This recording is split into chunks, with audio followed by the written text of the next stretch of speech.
Hello and welcome back to the deep dive. Today, we're plunging into a topic that isn't just complex, it's really fundamental to how our global economy functions.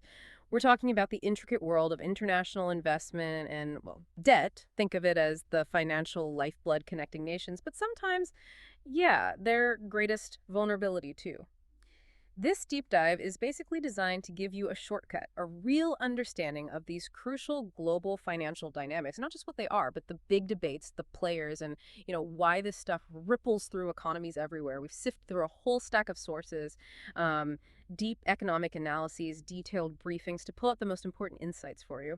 Really trying to cut through the noise so you can feel properly informed. Our mission to shed some light on these often hidden levers of global finance, but without, drowning you in jargon. Exactly. And today we'll be exploring that sort of sophisticated dance of capital across borders. We'll look at the huge challenges countries face when they need financing and the international efforts trying to manage these flows, trying to do it responsibly. It's this landscape where, economic theory crashes right into the stark realities of national development and, frankly, geopolitics. Okay, let's kick things off then. A major pillar of that landscape, direct investment. And what often feels like, a global tug of war for capital. When we talk about private direct investment, or FDI, most of us probably picture, I don't know, a big multinational opening a factory somewhere else or buying a big chunk of a foreign company. Yeah. It's often seen as this great catalyst for growth, bringing jobs, technology. But for the countries getting that investment, what's maybe a common misconception about how FDI really hits the local economy beyond just, oh, great, more jobs? That's a really good question. Because while FDI can be incredibly beneficial, yes, the misconception often is that all foreign capital is, inherently stable or always perfectly aligned with the host country's development goals. The reality, especially with truly free cross-border capital flows, is that these companies have significant flexibility, a lot of flexibility. They can repatriate profits, basically send earnings back home, or they can even pull out their entire investment pretty quickly if things change locally, if they see better returns elsewhere. Now, that's not necessarily malicious, right? It's just capital-seeking efficiency. But it does mean the host country's economy can be left, well, pretty exposed sometimes. Right, exposed. And that leads us straight into one of the, I guess, hottest debates in global finance. How much control should governments actually have over this money moving around? On one side, you've got people pushing for what they call capital controls. That's where governments try to limit capital inflows, money coming in, or outflows, money leaving. Could be anything, right? Taxes on foreign exchange, direct limits on how much cash can be moved. And then on the other side, as you said, there's this huge global trend towards liberalization, which champions the free, completely unimpeded movement of capital across borders. It's often seen as, the mark of a developed, efficient market.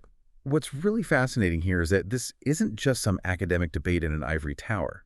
The choice between control and liberalization, it has profound real-world consequences for a country's economic stability and its long-term future. Maybe think of it more like a spectrum, not just an either, and countries are constantly wrestling with where they should be on it. Yeah, and here's where it gets really interesting because it kind of pushes back against that standard free market thinking. Some economists, looking back at history, argue that too much liberalization, especially for developing economies, can actually cause serious instability. They point to specific, pretty severe consequences like foreign exchange crises, and anyone who follows currency markets knows what that means. The country's currency value just tanks, which hits everything, right? Import costs, paying back debt. It can be a brutal cycle. Exactly. And to illustrate this argument for, let's say, strategic controls, our sources often bring up China's economic rise.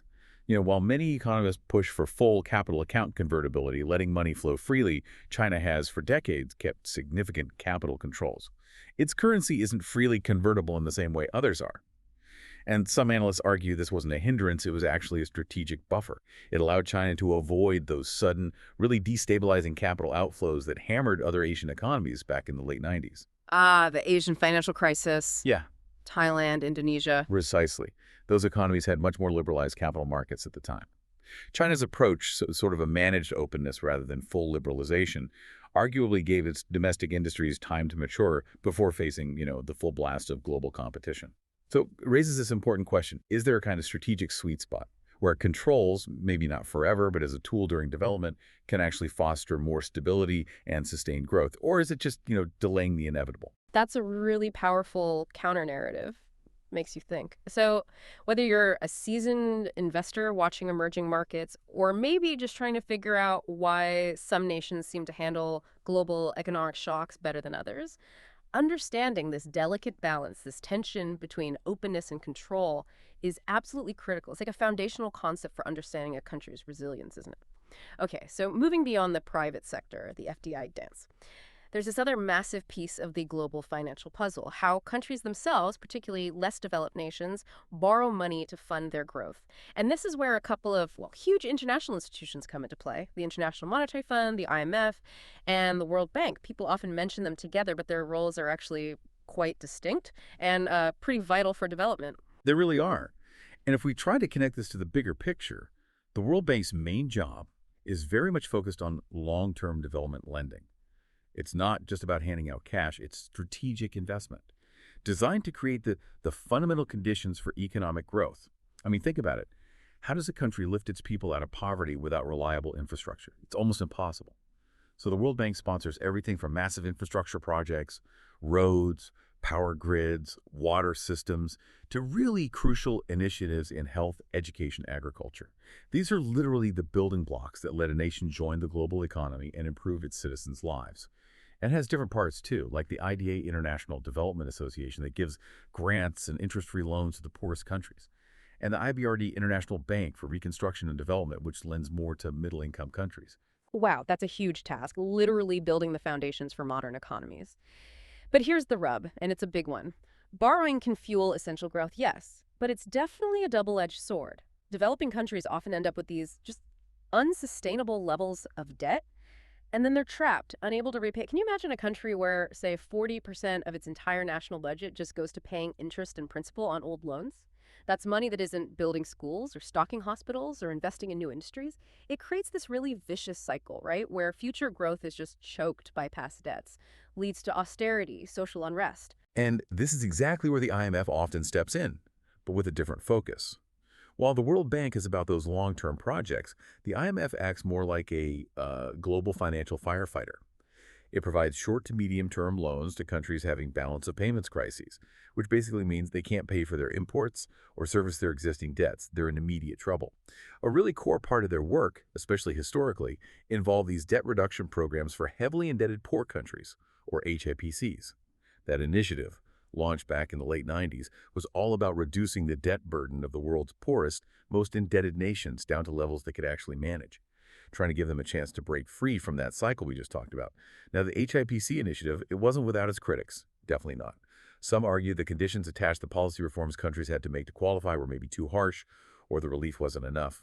So there are ongoing debates about how effective these programs really were in fostering genuinely sustainable growth. Beyond HIPC, the IMF also contributed significantly to the Millennium Development Goals of the MDGs. Remember those big global targets set by the UN around the year 2000. Yeah, tackling extreme poverty, things like that. Exactly. Aiming to hit those targets by 2015, they sort of paved the way for the current Sustainable Development Goals. But all these efforts, they really highlight this global recognition that managing debt isn't just about balancing the books. It's fundamentally about enabling human development, lifting people out of extreme poverty. That's a crucial difference between the IMF and World Bank then, and it shows the sheer scale of global cooperation and sometimes conflict in tackling poverty and trying to foster growth. But as we talk about these huge global efforts, it becomes really clear we need like a precise shared language to describe these situations accurately. So when we talk about a country's debt in these specific, often really high-stakes situations, what do we actually mean by some of these key terms that get thrown around? You're absolutely right. Clarity here is so important because these terms often get blurred together, which leads to confusion. Okay, first, let's take debt burden. Now, this isn't just the total dollar amount a country owes. It's the amount of debt that's seen as a problem. It becomes a burden when it seriously holds back economic development, when it sucks away resources from vital things like health and education, and when it threatens stability. It's like a weight crushing a country's potential. Then there's debt service. That's simpler. It just means making the regular payments on a debt, paying back the principal and the interest. Sounds straightforward, but it's incredibly crucial. It's a country's basic financial promise, failing to service your debts. That can trigger a whole cascade of awful things. Credit rating downgrades, getting locked out of borrowing more money, potential economic crises that can just spiral. It's that constant drain on the national budget. Another really vital concept is debt justice. This brings in an ethical angle. It's the idea that people, and therefore nations, should be treated fairly, equitably, when it comes to debt. This raises some tough questions, About the legitimacy of debts, maybe run up by old dictatorships, or the fairness of repayment terms that lenders impose on really vulnerable nations. That's fascinating, adding justice into it. It brings this moral dimension to what often feels like just cold, hard finance. So what happens then when a country genuinely hits a wall and just can't make those debt service payments? Well, when a country is really struggling, lenders might agree to something called debt rescheduling or debt restructuring. This is basically renegotiating the terms. Agreeing the debt can be paid back differently, maybe over a longer time, maybe at a lower interest rate. The goal here is really to ease that immediate financial pressure, give the country some breathing room to try and recover without completely wiping the debt off the books. It's like a temporary pause button. And finally, you have debt relief, or sometimes called debt forgiveness. This is the most significant step. It's where lenders agree that some, or even all of the debts, just don't need to be repaid, period. This is usually reserved for those heavily indebted countries right on the brink of economic collapse. The aim is to help them recover economically, avoid humanitarian crises. But while it's obviously hugely beneficial for the countries receiving it, it often sparks debates among lenders about moral hazard. The idea that forgiving debt might encourage others to borrow recklessly in the future. Exactly. That's the concern. So it's a really complex decision with massive implications all around. These really aren't just technical terms, are they? They are, like you said, the actual vocabulary of global stability and development. So the next time you see a headline about a country's finances or debt problems, you'll have a much better sense of what they're really talking about. And, importantly, why it matters, the human impact behind those words. Wow. Okay. What a journey today. From that intricate dance of private direct investment, the whole capital controls versus liberalization debate, No. to understanding the crucial but different roles of the IMF and World Bank in supporting developing nations. And finally, really getting into the weeds, decoding that essential nuanced vocabulary of global debt. We've covered a lot of ground. We really have. And I think what stands out most from the sources is just how deeply interconnected these global financial systems are.